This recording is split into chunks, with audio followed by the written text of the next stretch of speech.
بسم اللہ الرحمن الرحیم۔ سب سے پہلے خاص خبروں کا خلاصہ۔ لانگ مارچ سے قبل پی ٹی آئی کے چیئرمین عمران خان کے خلاف فوج کی شدید برہمی، ادارے کے خلاف بیان دینے کی اجازت نہیں ہے، DGISI۔ کینیا میں قتل کیے گئے پاکستان کے معروف صحافی ارشد شریف کی نماز جنازہ اسلام آباد میں ادا کر دی گئی۔ حضرت شاہ چراغ کے حرم میں دہشت گردانہ حملے پر رہبر انقلاب اسلامی کا تعزیتی پیغام، مجرموں کو ہر حال میں سزا دی جائے گی۔ اور اب خبریں تفصیل کے ساتھ۔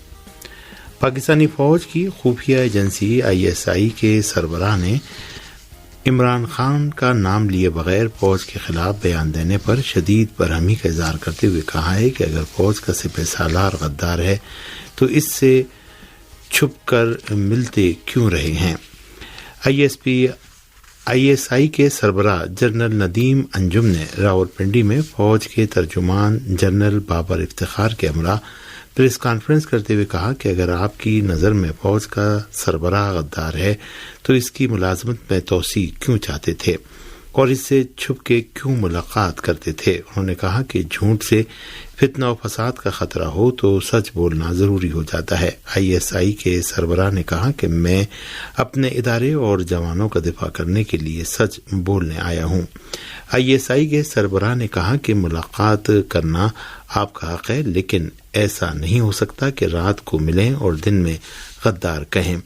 انہوں نے صاف لفظوں میں کہا کہ ملک کا آئین آزادی اظہار رائے کا حق دیتا ہے، لیکن کردار کشی کی اجازت نہیں دیتا۔ انہوں نے کہا کہ اگر کوئی ادارے پر انگلی اٹھا رہا ہے تو پاکستان کو اس پر ایکشن لینا چاہیے۔ عمران خان پر فوج کا یہ سخت بیان ایسے وقت سامنے آیا ہے جب PTI کے چیئرمین نے لانگ مارچ کی کال دے رکھی ہے۔ کینیا میں قتل کیے گئے پاکستان کے معروف صحافی ارشد شریف کی نماز جنازہ اسلام آباد میں ادا کر دی گئی۔ پاکستانی میڈیا کے مطابق ارشد شریف کی نماز جنازہ فیصل مسجد میں ادا کی گئی، جس کے بعد ان کو سپرد خاک کر دیا گیا۔ ارشد شریف کی آخری رسومات میں بڑی تعداد میں سیاسی سماجی رہنماؤں اور صحافیوں سمیت مختلف شعبہ زندگی سے تعلق رکھنے والوں نے شرکت کی۔ اس سے پہلے کینیا سے ارشد شریف کی میت اسلام آباد پہنچائی گئی، جہاں بدھ کو ان کا پوسٹ مارٹم کیا گیا۔ ڈاکٹروں نے بتایا ہے کہ پوسٹ مارٹم تحقیقات میں کچھ دن لگ سکتے ہیں۔ ارشد شریف کے قتل میں پاکستان میں سیاسی تنازع بھی کھڑا ہو گیا ہے اور فوج نے اپنے تازہ بیان میں کہا ہے کہ اس واقعے میں تیسرا ہاتھ ملوث ہو سکتا ہے۔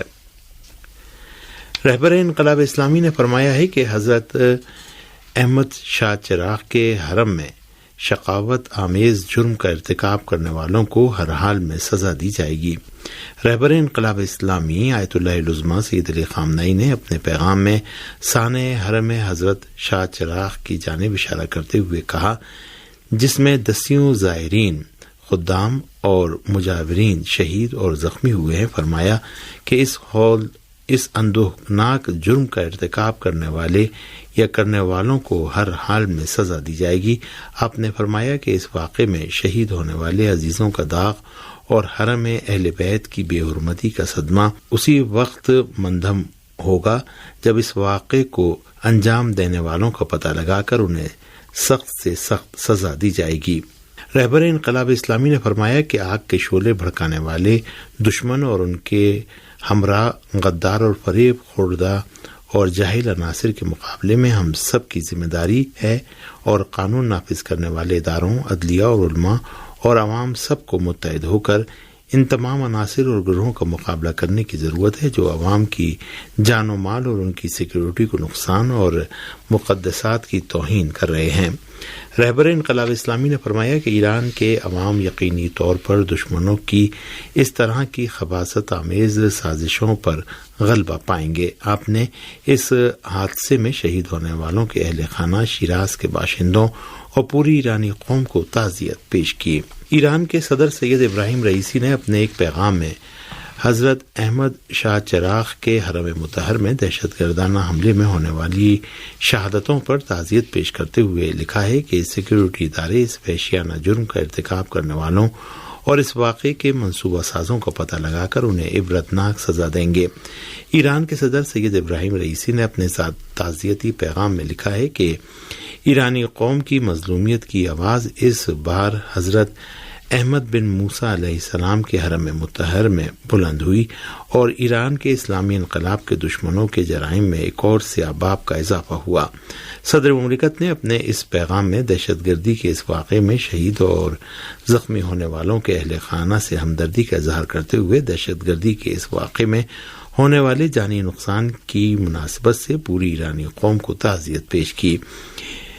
سید ابراہیم رئیسی نے کہا کہ تجربے سے یہ بات ثابت ہوتی ہے کہ ایران کے دشمن ملک کی ترقی و پیش رفت روکنے اور ایرانی قوم میں انتشار اور تفرقہ پیدا کرنے میں ناکام ہونے پر اس قسم کے دہشت گردانہ اقدامات عمل میں لاتے ہیں۔ صدر مملکت نے تاکید کی کہ اس قسم کے شرمناک اقدام کو بلا جواب نہیں چھوڑا جائے گا اور ایران کے سیکیورٹی ادارے اس وحشیانہ جرم کے عناصر اور اس واقعے کے منصوبہ سازوں کا پتہ لگا کر انہیں عبرتناک سزائیں دیں گے۔ واضح رہے کہ بدھ کو نماز مغرب کے وقت ایران کے شہر شیراز میں تکفیری دہشت گردوں نے حضرت شاہ چراغ کے حرم مطہر میں دہشت گردانہ حملہ کر کے 15 نمازیوں اور زائرین کو شہید اور 23 دیگر کو زخمی کر دیا۔ پاکستان نے بھی ایران کے شہر شیراز میں دہشت گردانہ حملے میں ایرانی عوام اور حکومت کے ساتھ ہمدردی کا اظہار کیا ہے۔ پاکستان کی وزارت خارجہ کے ترجمان عاصم افتخار نے شیراز میں دہشت گردانہ حملے کو ناقابل قبول قرار دیتے ہوئے ایرانی شہریوں کے قتل عام پر پاکستان کی قوم اور حکومت کی جانب سے تعزیت پیش کی اور افسوس کا اظہار کیا۔ انہوں نے زور دے کر کہا کہ پاکستان ہر قسم کی دہشت گردی کی مذمت کرتا ہے۔ پاکستانی دفتر خارجہ کے ترجمان عاصم افتخار نے کہا کہ پاکستان کے عوام صدمے کی اس گھڑی میں ایرانی عوام کے ساتھ کھڑے ہیں۔ آسمان ولایت 1401 نامی آرمی الیکٹرانک جنگ کی مشقوں کا آخری مرحلہ اصفہان کے عوامی علاقے میں منعقد کیا جائے گا۔ آسمان ولایت 1401 نامی آرمی الیکٹرانک جنگ کی مشقوں کے آخری مرحلے میں ایران کے آرمی الیکٹرانک جنگ سے متعلق خصوصی اسٹریٹجک دستے شرکت کریں۔